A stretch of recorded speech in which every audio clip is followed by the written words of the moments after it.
NFTs are the future, is what I heard once from a very wise 15-year-old. Frankly, I don't know much about NFTs, and I also don't really care, but maybe I'll be learning some more today. This is Killer Whales. It's essentially a Shark Tank ripoff, but for crypto projects. Whales, sharks, you know? Sharks are kind of like small whales that kill people, according to science. On IMDb, it has a rating of 4.3 out of 10, and the top review calls it an utterly no-stakes, poorly edited, cringe-inducing, no good, terrible, very bad show. So with that in the back of our minds, let's strap in. I thought it would be best to check out the second episode, Entertainment, mainly because I am just fascinated to see what sort of crypto entertainment are people gonna be pitching over here. So here they kind of explain the format. Budding crypto entrepreneurs from all over the world face off against the killer whale judges, seeking to gain as many swim votes as possible. This just sounds like a fake show. Like down to the fact that they called it Killer Whales. They're gonna need to get enough swim votes. Did they come up with the names for everything here in like 2 seconds? I'm going to give it a swim. And avoid the dreaded sink. I'm worried that you're too much of a pretty boy. You've already built the habits of distraction. He's worried that he's too pretty. Say hello to the killer whales. Hello. I've dealt with 9 Wall Street crashes. So this is the first guy, Anthony Scaramucci. Anthony, he's Scaramucci. Oh wait, no, I just read his name wrong. Okay, sorry. Scaramucci? I've dealt with 9 Wall Street crashes. You bring it, I can take it. Oh, this guy's scary. He's Scaramucci. I'm the best entrepreneur in crypto, and the media loves to hate me. The media f***ing hates this guy. They f***ing hate how good this guy is at crypto. So they're recording this. If I'm correct, this is recorded in the room where they do all the music videos.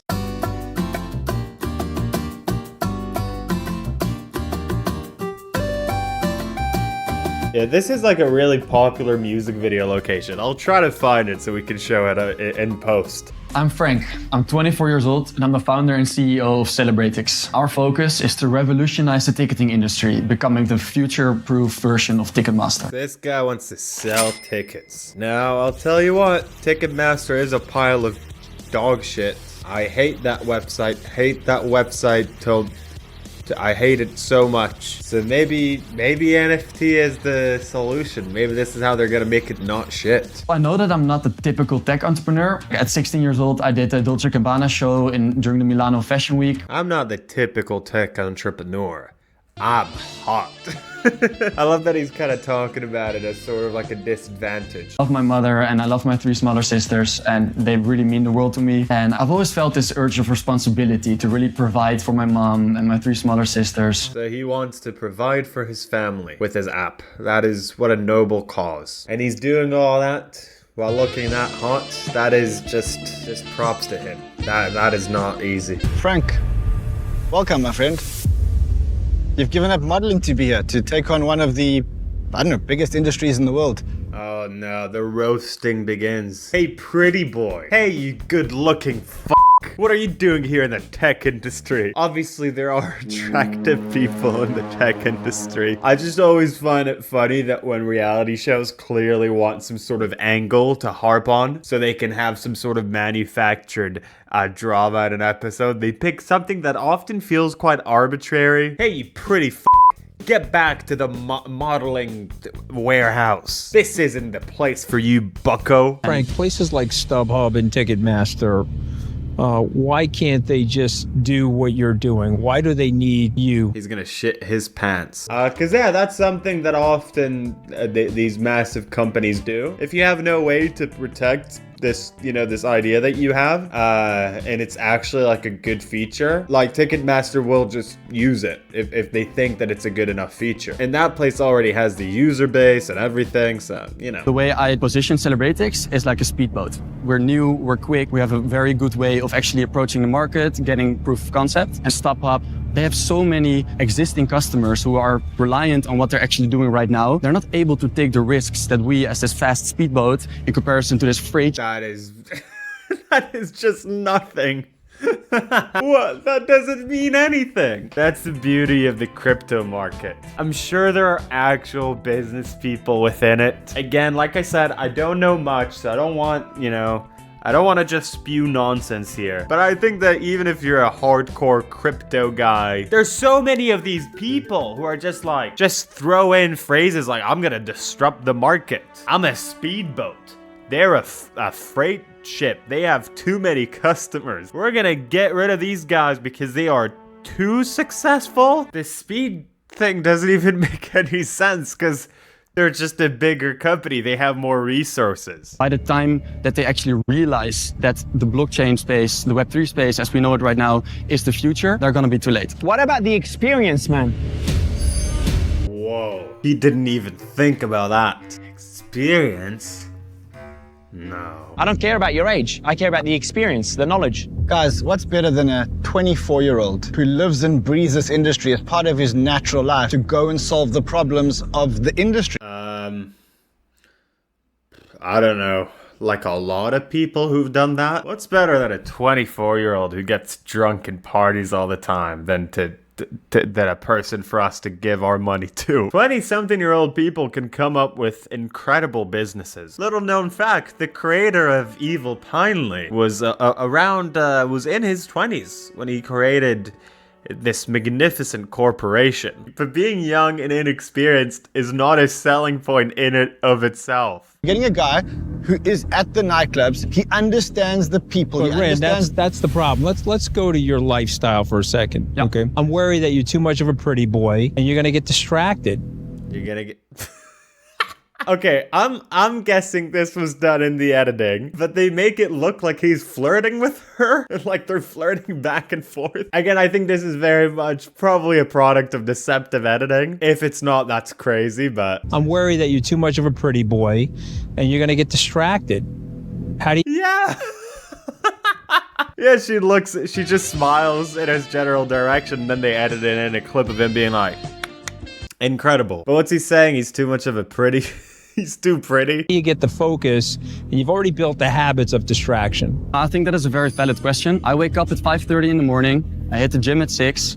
I'm at 7:30 behind my laptop, had a shower, had a meditation session, had a journalizing session. And then by the time it's 8 o'clock, I'm just ready to grab the day by its balls. Yeah, no, this guy didn't anticipate that response. Or the main guy, pretty boy over here, came prepared. He saw all the TikTok saying that he needs to wake up at 3 a.m. He wakes up at 8 p.m., goes to the gym at 8:20, at 9 p.m., starts working at 10 p.m., goes to sleep at 11, and then he just, then that's the cycle. He sleeps for a very long amount of time, if my calculations are correct. I heard you were raised up by a single mom, and I was actually raised up in China by a single mom too. Tell us more about your upbringing. Yeah, that's a very good question. He says that's a very good question for everything.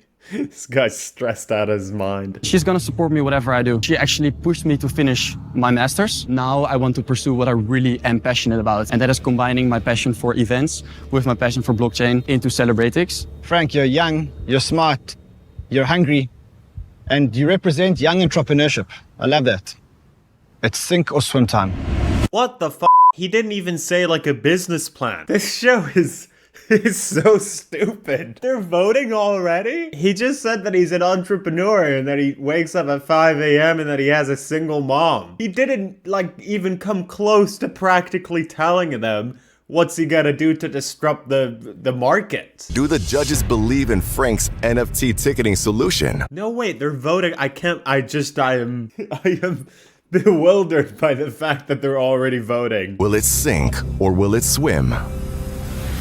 Just based off of vibes? They're gonna give him money based off of vibes? Just fully? At least in Shark Tank, there's sometimes the pretense that they're really looking into stuff. And behind the scenes, I think they do even more homework after the episode is done. But here they're just like, do you even know what you're doing? He's like, I party sometimes. And they're like, okay, time to vote. Frank, I see lots of potential in you and the business, and I may change my mind after seeing your product and trying out your product.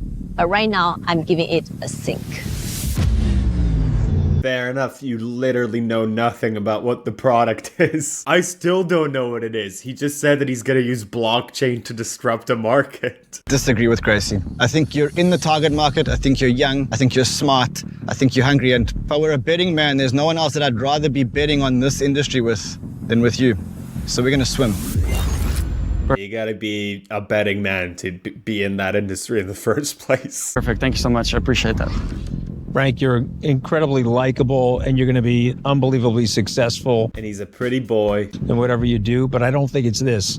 I just think that the business model and the idea is not matching the overall market. The business model doesn't exist. When did we hear a business model? At which point? And so for me, it's a sink. Fair.